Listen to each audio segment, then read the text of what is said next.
Զրուցում ենք ազգային ժողովի նախկին падգամավոր Նաիրա Զոհրաբյանի հետ։ Տիկին Զոհրաբյան, երեկ Հանրապետության օրվան նվիրված ելույթում Նիկոլ Փաշինյանը հաջողություն համարեց հայ-ադրբեջանական խաղաղության պայմանագրի համաձայնեցումը, որի համար ըստ էության Բաքուն պահանջում է Երևանից փոխել սահմանադրությունը եւ լուծարել ԵԱՀԿ Մինսկի խումբը, եւ նաեւ դրան զուգահեռ երեկ գիշեր Խոսնավարի ուղղությամբ ելի Ադրբեջանի կողմից կրակոցներ կային։ Խնդրեմ մեկնաբանեք, թե այստեղ որը կարող է լինել Նիկոլ Փաշինյանի համար հաջողություն։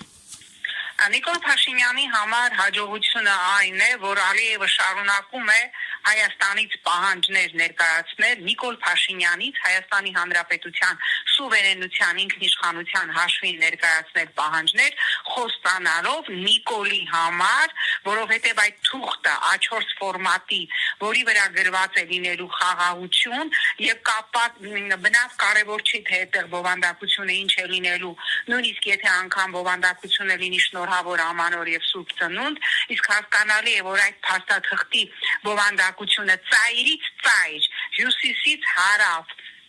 արևելքից արևմուտք հակահայկական է, որովհետև Ալիևը քանիցս հայտարարել է, որ խաղաղության պայմանագիրը դա բացառապես ադրբեջանական օրակարգ է եւ բոլոր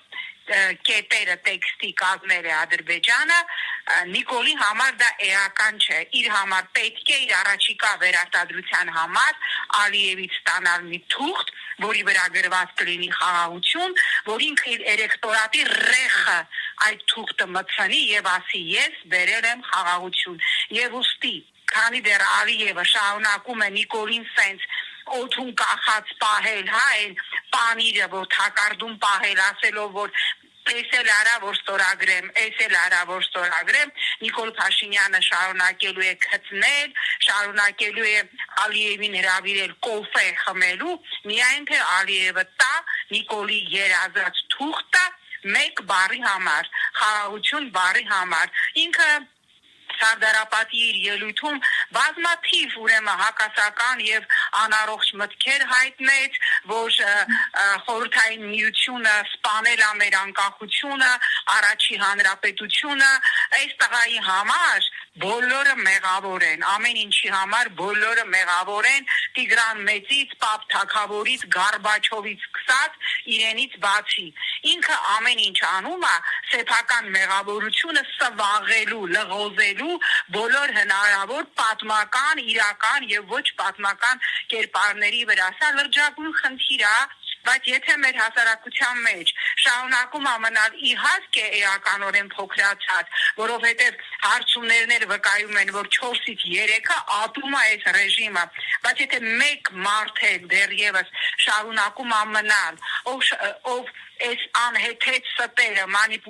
մանիպուլյացիաները շարունակում է ուտել եւ ընդունել իգիտություն, մենք դատապարտված հասարակություն ենք։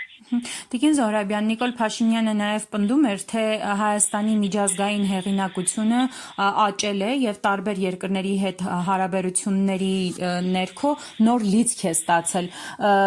Դուք բավականին շփումներ ունեք նաև միջազգային տարբեր հարթակների ներկայացուցիչների հետ։ Իսկապես իրենց օրոք հատկապես վերջին տարիներին պատերազմից հետո Հայաստանի հեղինակությունը աճել է։ Հայաստանը միջազգային հարթակներում դարել է միջազգային ճուլ, տրապկա, Նիկոլի այսօրվա ասած ճուրանի տրապկա։ Հայաստանը չունի միջազգային հեղինակություն։ Հայաստանի հետ կապված հարցերը քննարկվում են առանց Հայաստանի եւ post factum Հայաստանի իշխանություններին տեղյակ են պահում։ Եվ դրա պատճառը Նիկոլի աշխարհաքաղաքական շպագատներն են, երբ ինքը փորձում է համառորեն եւ հետեւողականորեն իր հետույքը տեղավորել միաժամանակ երկու աթոռի վրա՝ Ռուսաստանի եւ Արևմուտքի։ Իսկ նման դեպքերում, հա,